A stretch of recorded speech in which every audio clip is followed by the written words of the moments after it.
మన ప్రీతమ ముఖ్యమంత్రి శ్రీ రేవంత్ రెడ్డి గారు, ఉప ముఖ్యమంత్రి బట్టి విక్రమార్క గారు, వారి తోటి సహచరులు మంత్రివర్గం మొత్తం ఇక్కడ విచ్చేస్తూ ఉంది. ఈనాడు దేశంలో ఎక్కడా కని విని ఎరుగనటువంటి రీతిలో కృష్ణా గోదావరి నీరు అనుసంధానం చేయడం జరుగుతూ ఉంది. దీనికి ముఖ్యకర్త ఆనాడు వైఎస్ రాజశేఖర రెడ్డి గారు దీన్ని ఆలోచన చేస్తే, ఈనాడు మన ఉప ముఖ్యమంత్రి బట్టి విక్రమార్క గారు ఎంతో కృషితో ఇవాళ ఈ ప్రాంతానికి అభివృద్ధి చేయడం కోసం ప్రతి నీటి చుక్కని పట్టి రైతులకు అందించాలంటే సదుద్దేశంతో ఇవాళ ఇంత బృహత్తర కార్యక్రమం చేయడం జరిగింది. ఈనాడు ఉప ముఖ్యమంత్రే కాదు, ఈ రాష్ట్రానికి ఆర్థిక శాఖ మంత్రిగా కూడా బట్టి విక్రమ గారు పనిచేస్తూ ఉన్నారు. వారి యొక్క సేవల్లో ఇవాళ ఖమ్మం జిల్లా అగ్రస్థానం నిలబడ్డది అంటే, ఇవాళ యావత్ తెలంగాణ రాష్ట్రంలో మన ఖమ్మం జిల్లాలో 10 సీట్లకు 9 సీట్లు సాధించాము.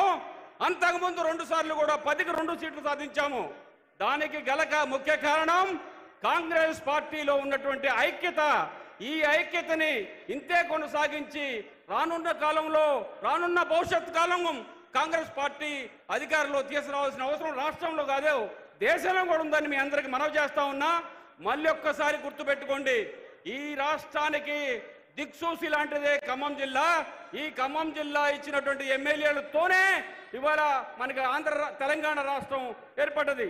ఈ రాష్ట్రానికి కావాల్సినటువంటి వనరులు ఏవైతే ఉన్నాయో ఆ వనరులన్నీ మన ప్రీతమ ఉప ముఖ్యమంత్రి బట్టి విక్రమార్క గారికి తెలియజేస్తే వారు వెంటనే ఈ ప్రాంతం అభివృద్ధికి ఎనలేని కృషి చేస్తున్నటువంటి సందర్భాలు మనం చేస్తూ ఉన్నాం. ఈ కృషిలో భాగంగానే ఇవాళ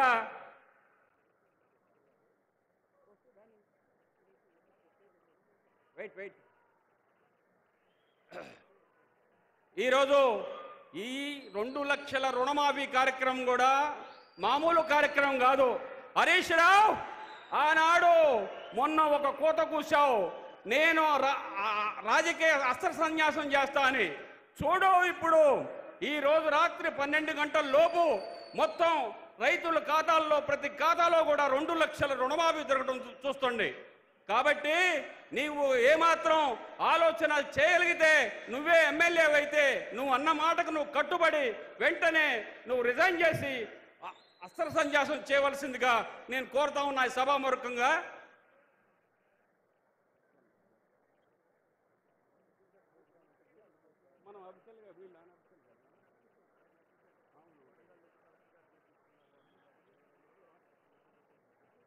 ఇక్కడికి విచ్చేస్తున్నటువంటి రేవంత్ రెడ్డి గారు, ఉప ముఖ్యమంత్రి బట్టి విక్రమార్క గారికి స్వాగతం, సుస్వాగతం.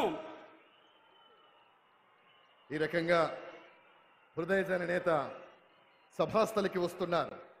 రేవంత్ రెడ్డి గారి నాయకత్వం కేవలం అభివృద్ధికే పరిమితం కాదు, ప్రజల జీవన విధానాన్ని మార్చాలి అనేటటువంటి సంకల్పం ఆయనది. ఆయన మాటలను అమలు చేసి చూపించటం,